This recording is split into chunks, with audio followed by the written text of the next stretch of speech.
प्रातः स्मरणीय श्री आसाराम जी के शिष्य जो इस दास से मिले, बड़े विनम्र भाव से उन्होंने बात की, क्योंकि भक्तात्मा में भक्तों जैसे लक्षण हुआ ही करते हैं। उनको तलाश भी होती है प्रभु की, और तलाश भी वही कर रहे हैं जिनको ये ज्ञान है कि प्रभु के भक्ति बिना ये जीव अधूरा है। तो इस दास को उस श्री आसाराम जी के शिष्य ने ढेर सारी पुस्तकें आसाराम जी द्वारा रचित अर्थात उनके आश्रम से प्रकाशित इस दास को दी। ये देखिएगा,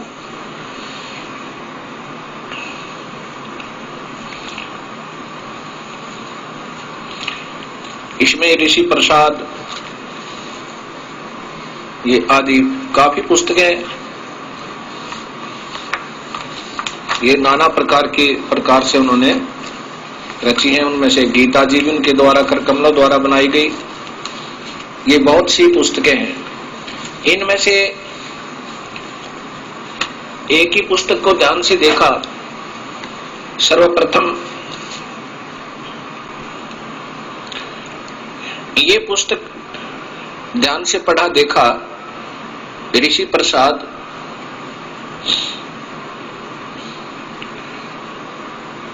श्री संत श्री आसाराम जी आश्रम द्वारा प्रकाशित। और ये देखना इधर ध्यान से, वर्ष 12 अंक 112 अप्रैल 2002 चैत्र मास विक्रमी संवत 2058। ये इसका प्रकाशन का वो है। ये इसके पृष्ठ नंबर 2 पे आप देखिएगा। ये प्रश्न नंबर 2 को पढ़ना जरा।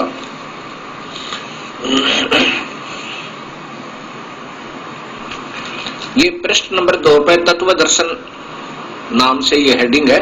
सामान्य और विशेष ज्ञान संत श्री आसाराम जी बापू के सत्संग प्रवचन से।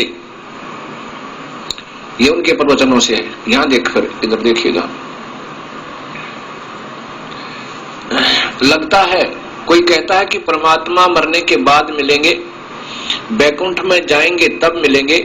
आसाराम जी प्रवचन कर रहे हैं, गुरु कृपा करेंगे फिर मिलेंगे। परंतु जब गुरु कृपा हुई और ठीक से जान लिया तो लगेगा कि उसे पाना कितना सरल है, भगवान को पाना कितना आसान है। कितना स्वयं करे, इतना आसान, इतना सरल कि अर्जुन को युद्ध के मैदान में मिल गया। ये ध्यान से पढ़ना भक्तवृंद, इतना सरल कि अर्जुन को युद्ध के मैदान में मिल गया। राजा जनक को घोड़े की रकाब पर पैर डालते डालते मिल गया। राजा खटवांग को 2 मुहूर्त में मिल गया। राजा परीक्षित को 7 दिन में कथा सुनते सुनते मिल गया। अब पहले इसको विचार करना, फिर सारी समझ में आ जाएगी आपके। इतना सरल कि अर्जुन को युद्ध के मैदान में मिल गया। अब बताता हूं क्या मिल गया।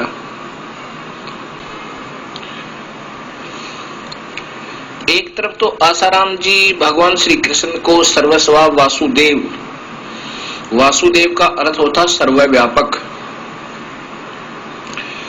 और परब्रह्म पूर्ण ब्रह्म सर्वशक्तिमान मानते हैं, और श्री कृष्ण के परम पुजारी हैं, और कृष्ण जी को भगवान मानते हैं। अब यदि श्री कृष्ण जी भगवान थे, परमात्मा थे, तो वो तो अर्जुन को पहले ही मिल चुके थे, वो तो उनके साथ रहते ही थे। फिर वो युद्ध के मैदान में कैसे मिला उनको? युद्ध के मैदान में उन्हें क्या मिला? काल का विराट रूप।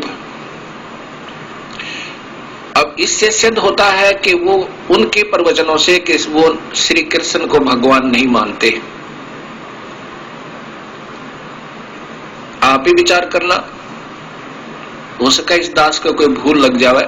क्षमा भी मांगता हूं मैं इतना सियाना नहीं हूं, लेकिन मैं इसी बीमारी का मरीज था। मुझे तलाश थी प्रभु की, पर ऐसे ही ये बेसलेस स्टोरी, ये अधूरे व्याख्या हम संतों के सुनते सुनते बहरे हो गए थे।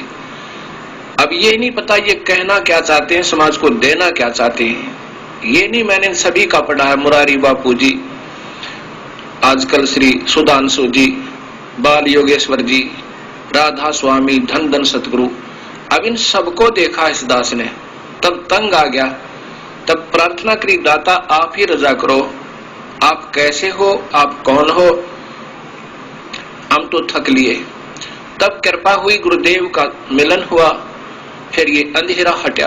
अब ये दास चाहता है कि सभी भक्तात्मा फिर दोबारा सोचें, बंद कर ना बैठे इस मनुष्य जीवन को, मत खो। और ये भी ना सोचो कि इस दास से ही सब कुछ मिलेगा, नहीं, तलाश करो सच्चाई की, जहां मिलती है वहीं ढूंढ लो।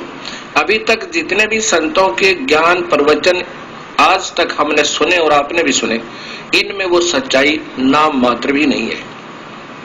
ऐसा इस दास का अपनी निर्णय है, विचार है, इनको सारे शास्त्रों को, इनके विचारों को सुनकर। एक तरफ तो बापूजी कह रहे हैं कि भगवान श्री कृष्ण सर्वस्वा, यही ओम नमः भागवदेव वासुदेव आदि इनके मंत्र भी देते हैं और श्री कृष्ण को ये सर्वस्वा मानते हैं। वो श्री कृष्ण तो पहले ही अर्जुन के साथ रहते थे, अब युद्ध के मैदान में मिल गया, यह बात नहीं समझ में आई। यदि युद्ध के मैदान में मिलने वाली शक्ति काल को ही ये प्रभु मान रहे हैं, तो भी ये काल के ही जाल में है, और आप भी हैं और अनुयायी भी हैं, सीधा सा बात है। आगे तो बहुत लंबा विवरण है कि राजा परीक्षित को क्या मिला 7वें दिन। राजा परीक्षित की केवल वृत्ति इस संसार से हटी और स्वर्ग पहुंच गया, बस ये मिला। जब स्वर्ग के पुण्य समाप्त होंगे फिर नरक जाएगा, फिर गधा बनेगा राजा परीक्षित, इतना मिला उनका। ऐसा ही खटवांग, जो श्री रामचंद्र जी के दादाजी थे, उसको खटदलीप भी कहते हैं, उन्होंने हृदय से याद किया, उसको पता चला था कि 2 घड़ी की तेरी आयु है, बस तब भूल गया सारे जीवन को। अब कोई बता दे किसी को कि तेरे ज्यादा जीवन नहीं है, फिर देखो उसकी तड़प है। पहले प्रभु भक्ति को चाहने वाली आत्मा होती थी, गुरु बनाए होते थे, विधिवत साधना करते होते थे, उस समय वो मरते हुए ने 2 घड़ी में ही स्वर्ग प्राप्ति की और कुछ नहीं हुआ उसको। केवल स्वर्ग चले गए उनके पुण्यों के आधार पर। जब वो पुण्य समाप्त हो जाएंगे, ये सटवांग अर्थात ये खटदलीप भी नरक जाएगा, फिर 84 में गधे और कुत्ते के चक्कर में आएगा।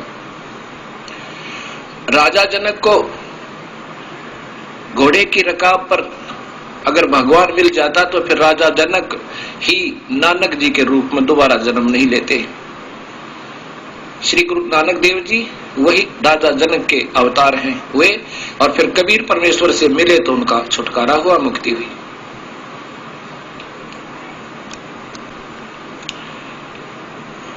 अब ये भक्त समाज स्वयं सोचे और ढूंढ सच्चाई को।